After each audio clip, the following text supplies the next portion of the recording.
Fala aí galera, beleza? Como é que estão as coisas? Hoje tem carro diferente aí pra vocês verem. Isso aí é um HB20 2017. Esse carro é zerinho. Ele tá com 1000 km rodado. Aí eu tô mostrando pra vocês o banco dele, né? Que é o banco em couro, porque esse é o HB20 Premium, né? É o mais completo que tem, né? Disponível. Então aí tô dando uma geral no carro pra vocês terem uma ideia, né? Não vou ficar mostrando muito o interior dele não, porque eu não tive tempo de filmar com calma o interior e falar as coisas, mas eu vou dar umas impressões pra vocês. Aí vocês estão vendo que tem retrovisor elétrico, rebatível, automático. Os quatro vidros do carro são automáticos. Você tem o travamento das portas também. Esse forramento aí de couro no cantinho, quer dizer, no meio da porta, né? O carro é muito bem acabado, né? Você pode ver o volante, o detalhe. A manopla de câmbio tem um detalhe em couro nela também. Ar-condicionado automático. O carro é bem completo, assim, bem legal. Esse carro aí, ele tá saindo em torno de 67 mil reais. É um preço um pouco alto, mas o carro entrega bastante coisa. Ele tem o Apple CarPlay, o Android CarPlay lá, não lembro como é que chama o Android, né? Mas aquela conectividade Bluetooth. Você tem o ar-condicionado que eu já falei que é automático, né? Você tem acendimento dos faróis automático. Você tem o farol em LED, né? Uma parte dele em LED. E é um carro bem legal. Esse tá com a pintura que é o branco sólido, né? E o interior em couro, que é aquela um terracota, né? Não sei, um marrom. E é bem bonito. O banco desse carro é bem confortável. Vale muito a pena, assim, esse interior. Tem um encosto de braço ali que eu mostrei no começo pro motorista, só para o motorista. E o volante tem aquele ajuste de profundidade e altura. Computador de bordo, com aquelas funções básicas de computador de bordo mesmo, né? E à medida que eu for lembrando das outras coisas, eu vou falando para vocês, né? Então, o que acontece? Esse carro, só lembrando que ele vem com pneu 185 60 aro 15 e é um motor 1.6 com câmbio automático, certo? Esse motor 1.6, depois eu vou falar mais com calma do motor, mas ele rende no etanol, ele rende 128 cavalos e na gasolina 122, sendo que o torque dele gira em torno de 16 kg/força-metro. Aí eu tô passando um pedacinho na cidade aí que é pra pegar a estrada, né? Só avisar você que tá vendo esse vídeo. O que acontece? Eu vou fazer umas observações do carro. O carro tá com 1000 km, certo? Então o carro tá muito novo. Ele tá assentando ainda as suas peças, vamos assim dizer, né? Não estou falando de amaciar, não vamos entrar nessa questão. E, e eu rodei em torno de 800 km com esse carro. Então eu vou fazer umas observações, algumas opiniões iniciais em relação a esse carro. E você leva em consideração que o carro ainda está zero. Algumas coisas vão mudar com o tempo. À medida que o carro for rodando mais, essas coisas vão melhorando, né, no caso. Ou até piorando, dependendo do que for, né?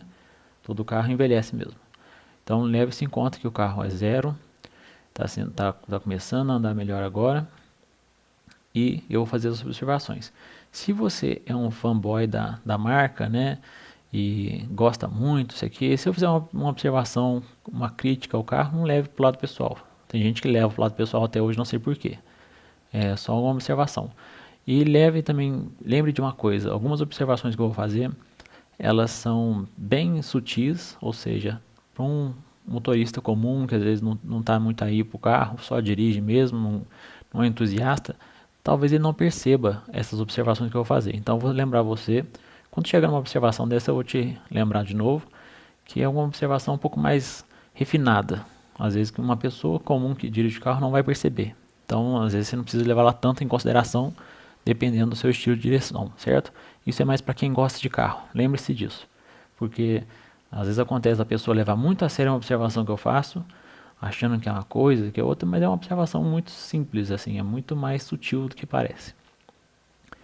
Então, aí o carro já está na estrada, né? E a gente está viajando e eu queria bem ver como é que era o desempenho desse motor, né? No caso, 1.6 com câmbio automático, né? Esse câmbio automático ele tem 6 marchas e ele tem o conversor de torque, né? É um câmbio convencional automático, certo? E o que acontece? Esse câmbio automático, ele tem aquela característica de todo câmbio automático que eu já dirigi, pelo menos, de vários câmbios. A GM tem câmbios que são parecidos, embora esse do HB20 é um pouco mais evoluído. Eu estou louco para dirigir o Tiptronic da Volkswagen para ver se ele tem um comportamento um pouco melhor, porque eles falam que tem, eu não dirigi ainda. Mas o da GM eu sei falar, o da Ford também eu conheço. E agora eu estou dirigindo o automático da Hyundai, certo? Eu não sei se esse câmbio, eu não sei afirmar se esse câmbio é aquele mesmo iZing que é usado em vários carros, né? Eu não tenho essa informação. Se alguém tiver, por favor, comente aí embaixo. Mas é o câmbio de 6 marchas e eu estou colocando aí para vocês agora, no caso, o que é como é que fala? O escalonamento do câmbio. Então dá uma comparação do câmbio manual com o câmbio automático, para você comparar como é que é o escalonamento. Você pode ver que o câmbio manual ele é bem mais bem escalonado que o automático. Lógico, o câmbio automático tem uma característica de funcionamento diferente. Não é à toa que o escalonamento vai ser diferente. Mas eu dirigindo na estrada, eu percebi claramente que esse motor casaria muito bem com o câmbio manual, porque as retomadas seriam mais vigorosas. Numa ultrapassagem, na hora de você precisar de mais potência, você encontrar a marcha mais correta e você ter um desempenho melhor do carro. Isso eu digo na estrada, certo? Para uma ultrapassagem, retomada. O câmbio automático, às vezes ele fica um pouco confuso. O câmbio automático, você acelera, ele dá aquela reduzida, aí você viu que não foi bastante, você acelera mais, ele dá aquela reduzida de novo, para poder, né, aí você vê que o carro está esgoelando, mas você não sente aquela puxada do carro para poder andar. O carro está andando, você vê que o carro está ganhando velocidade, mas não é aquela coisa vigorosa. E muito disso, eu acredito que seja mais por causa do câmbio. Se fosse um câmbio manual, essa puxada seria um pouco mais vigorosa, né, pelo que eu já acabei de explicar. Mas isso não é um defeito, é só uma característica do câmbio automático em relação ao câmbio manual, certo? Um é mais confortável, você não tem que ficar pisando na embreagem, mas tem seus pontinhos fracos também, né? E aí é aquela coisa, o carro fica esgoelando, aí você tem que dar uma aliviadinha no pé para ele poder trocar de marcha e aí sim aproveitar um pouco mais do torque do motor e continuar acelerando. É uma característica de maioria dos câmbios automáticos que eu já dirigi, são assim. Já não é o caso, por exemplo, o câmbio de dupla embreagem do Jetta, que eu venho sempre fazendo vídeos, né? É um câmbio muito mais evoluído, mas são carros diferentes. Eu só estou falando aqui, mas não dá para comparar, porque é um carro muito diferente um do outro, certo? Só uma comparação rápida. E eu percebi que na subida, igual você pode perceber às vezes no vídeo, né? Que tem uma subidinha ou outra, o câmbio às vezes ele fica um pouquinho confuso, nada demais, mas ele dá ele demora um pouco para reduzir. Você vê que está chegando uma subida, você já pisa um pouquinho mais fundo para ele poder conseguir manter a velocidade. O câmbio ele demora um tempinho para perceber que está perdendo velocidade, que o motor está perdendo a força, né, no caso. E aí ele reduz, aí ele dá aquela engasgadinha assim, que é quando a pessoa, sabe, quando a pessoa não faz a troca perfeita. Então esse câmbio não é muito suave em relação a reduções. Se você está na estrada, pega uma subidinha, quando ele vai reduzir uma marcha, você percebe que não é tão suave assim. Não é coisa de dar tranco, mas eu já vi câmbios automáticos bem mais suaves do que esse. Até o câmbio do Jetta, de novo, comparar mais rapidamente aqui, não leve muito a sério, são carros diferentes. Estou só falando de um carro que é câmbio de dupla embreagem, que é um câmbio mais difícil de fazer trocas suaves, mas ele consegue fazer reduções de uma maneira imperceptível. No caso do HB20, ele faz a redução e você sente, você percebe que ele reduziu, que ele dá é como se estivesse dando um soluço no carro, mas nada muito forte, só um leve detalhe. Então, igual eu já falei no começo do vídeo, para quem não dirige, não tem muita atenção no carro, talvez nem vai perceber, mas ele dá esse soluço sim. E isso não é um problema, é só uma característica, tá? Não estou reclamando. E então é uma coisa que eu observei no carro, né, no caso do câmbio. Eu estou colocando aí para vocês também, no caso, os valores do motor, né? Quais são as características dele, potência, torque, tudo, né? Isso aí é tudo divulgado pela própria Hyundai. Uma coisa que eu observei no carro imediatamente foi os freios. O freio desse carro, eu achei ele muito duro com pouco curso. Então você pisa, ele já endurece rapidamente, né? E você sente pouco feedback do freio na hora que está freando, tanto na estrada como na cidade. Então se você tiver com um pouco mais de velocidade, quiser frear um pouquinho mais rápido, você pisa, o pedal vai ficar um pouquinho mais duro de maneira mais rápida, ou seja, o curso do pedal a partir dali fica um pouco menor e você tem menos feedback do tanto que você está freando. Eu não gostei muito dessa sensação, mas isso pode ser porque o carro tem só 1000 km e as pastilhas ainda estão sujas assim, né, de fábrica, não assentaram ainda. Então pode ser que daqui a alguns quilômetros o carro melhore essa questão. Então eu estou fazendo essa observação, mas já estou lembrando que o carro é novo e pode ser que isso melhore. Mas foi uma coisa que inicialmente eu não fiquei muito feliz. Nada sério também. Talvez as pessoas não percebam, mas é um detalhe do pedal de freio, né? Uma coisa que eu achei legal desse carro é que mesmo muito novo, no começo do vídeo você viu que eu estava numa pista de mão dupla, né? E nessa pista andando numa média de 90, 100 por causa do trânsito, né? Caminhões, tudo. O carro conseguiu fazer 14,9, depois ele caiu um pouquinho para 14,5 e ficou nessa média de 14,5 nesse tipo de estrada. A partir do momento que eu caí na pista dupla, né? Quer dizer, pista dupla de mão única, né? Que é o que você está vendo no vídeo agora. Que aí a velocidade aumentou, que foi para 110, 120, e depois o tempo foi passando, você vai acostumando mais com o carro, a velocidade ficou variando entre 110 e 135, 140 em alguns momentos, mas a velocidade normal mesmo foi 120. A média foi caindo para até chegar a 13,6. No final da viagem, a média com serra, né, tudo, a média desde o início até o final caiu para 13,6. Sendo que a maior parte da distância percorrida foi nessa estrada que você está vendo agora, que para quem conhece, né, em Minas Gerais, é Fernão Dias, no trecho ali que vai para BH. Então, passando por Perdões, né, e assim vai. Então a média desse carro, mesmo sendo muito novo, foi uma média muito boa que ele conseguiu fazer.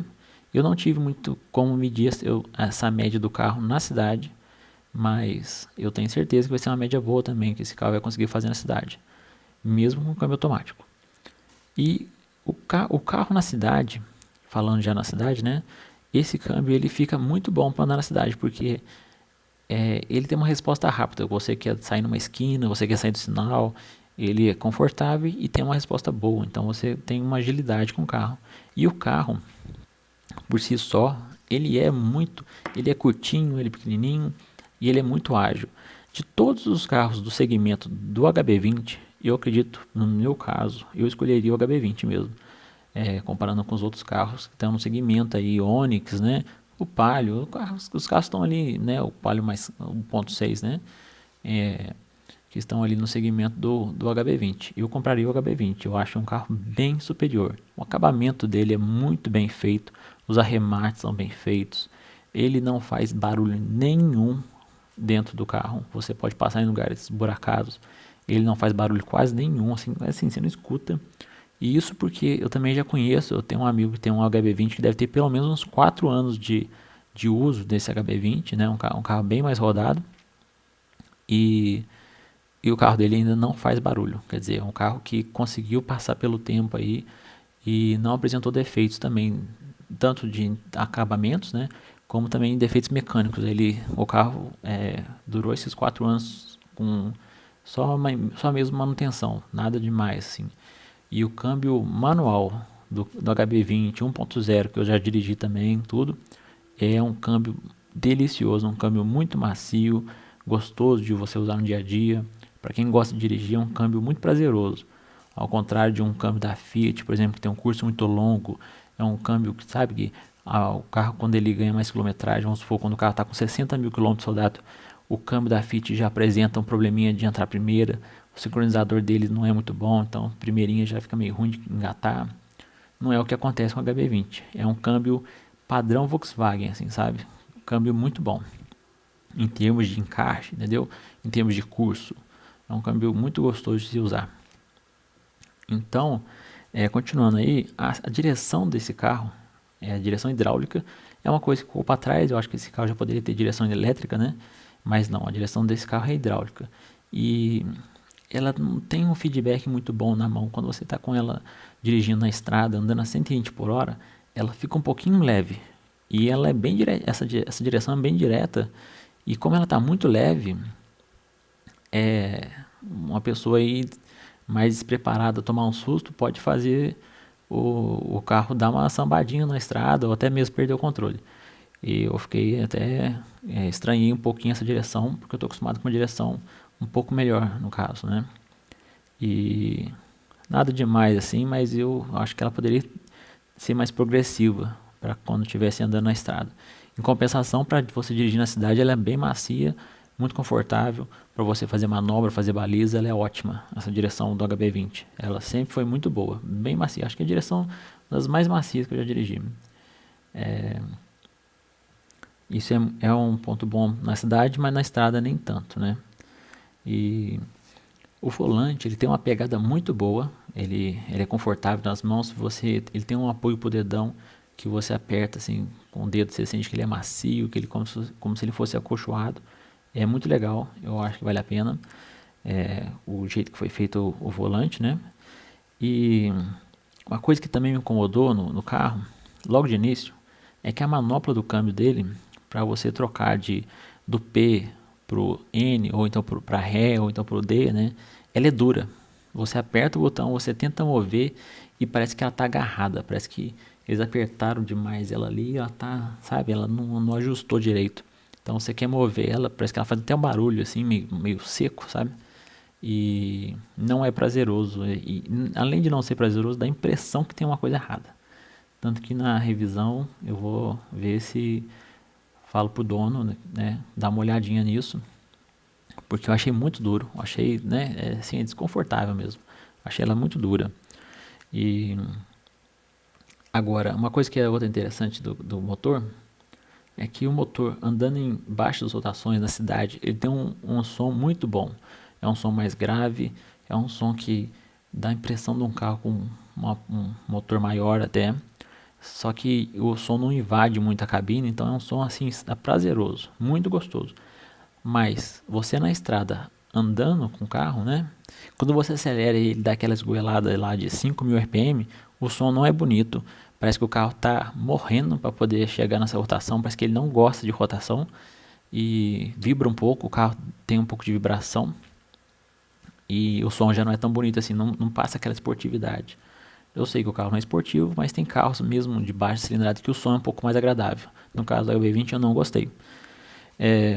Agora, em termos de som, o carro viajando na estrada, o ruído dele é baixíssimo, assim, você não escuta os pneus rodando no asfalto. Você não consegue, o isolamento acústico do carro é muito bem feito. O único lugar que você vai ouvir barulho vai ser no para-brisa do vento. Nem nas portas praticamente você escuta barulho de vento nos retrovisores. O lugar que você vai ouvir barulho mesmo vai ser no para-brisa. E o resto do carro é muito bem isolado. E assim é barulho zero, ele é muito bem isolado mesmo. Isso é muito bom no carro. A suspensão desse carro é muito bem ajustada. Comparado com os outros carros do segmento dele, que são concorrentes dele, é uma suspensão que eu acho que é a mais bem calibrada de todas, de longe. Porque ela é bem firmezinha, sabe? É uma suspensão firme. Ela não tem impactos secos. Ao mesmo tempo que ela é firme, ela também não é dura demais. Então ela é confortável. Você passa em lugares mais esburacados, né? Ela também absorve bem. Ela não vai ser tão macia igual um Fiesta. Ela não vai ser macia igual um Onix. Não vai ser macia igual um Palio, certo? Ela vai ser mais firme do que esses carros. Até um pouquinho mais, assim, a diferença é bem clara. Embora tem gente que fala que acha a suspensão do HB20 macia, é porque talvez não andou de Onix, talvez não andou de Palio, porque o HB20 não tem uma rolagem, por exemplo, igual de um Palio ou igual de um Onix. E o Fiesta, a suspensão dele é super macia e muito confortável. O Fiesta, a suspensão dele é ótima, mas é bem mais molenga. E eu gosto mais desse tipo de suspensão que é usada no HB20. A calibração dela é perfeita. E como o carro não faz barulho nenhum de acabamento, mesmo um carro mais antigo, estou falando um carro zero, mas tem um carro antigo que eu conheço também que não faz. Isso você, somado a uma suspensão, mesmo ela sendo mais dura, no final acaba que você tem a impressão que a suspensão é macia, porque não que a impressão seja que a suspensão seja macia, mas como não faz barulho, parece que o carro não está dando porrada nos buracos. Então é uma coisa meio que psicológica junto também, né? E então a suspensão muito bem acertada, o carro não faz barulho nenhum de acabamento, de interior, não faz barulho nenhum, isso é muito bom. O carro é ótimo, assim, no geral, o HB20 é um carro muito bom, muito interessante e vale muito a pena você fazer um test drive nele. Conhecer o câmbio automático, conhecer o câmbio manual, ver qual que encaixa melhor para você. Eu, por exemplo, comparei o câmbio manual, eu acho que eu ia ficar muito mais feliz, eu ia tirar muito mais proveito do motor, porque é um motor muito bom, esse motor da HB20, e ele, para mim, ele casaria melhor com o câmbio manual. Mas não quer dizer que o câmbio 1.6, o motor 1.6, que esse câmbio automático fique ruim, fique fraco, não é nada disso. É que eu sei do potencial desse motor e eu sei que ele ficaria mais divertido andando no câmbio manual. O retrovisor desse carro é muito bom, ele dá a visão desse retrovisor é bem grande, você tem uma noção muito boa externa do carro, a visibilidade do carro é legal, ele não é igual um Palio, por exemplo, que a visibilidade do Palio é horrível, não gosto. Quem gosta de Palio aí não fica chateado, mas realmente não é boa. Andei muito de Palio e sempre passei aperto com essa questão de visibilidade. Não consegui acostumar com essa falta de visibilidade que o Palio tinha. E o HB20 é bem melhor. As colunas ali, a coluna A dele é bem mais fina, muito melhor. E bem, eu acho que é isso. Os bancos do carro, além de ser de couro, é um couro macio, que não, acho que não é aquele couro mais caro, né? Mas ele é bem macio, muito confortável e muito legal. Eu acho que vale a pena. Se você achou o vídeo informativo, o vídeo ficou longo, mas deixa o like, deixa seus comentários, fala se você tem HB20, fala aí dos defeitos que você já encontrou no seu HB20 aí pra gente poder ir compartilhando, né? E chegando aí nas informações melhores para todo mundo, né? Essa foi a primeira impressão que eu tive do HB20, do automático do Premium, né? 1.6. E vamos ver se a gente faz mais vídeos aí deles. Se você gostou, comenta para poder saber se rola de fazer mais vídeo do HB20, né? Então lembra de dar curtida. Até mais. Valeu.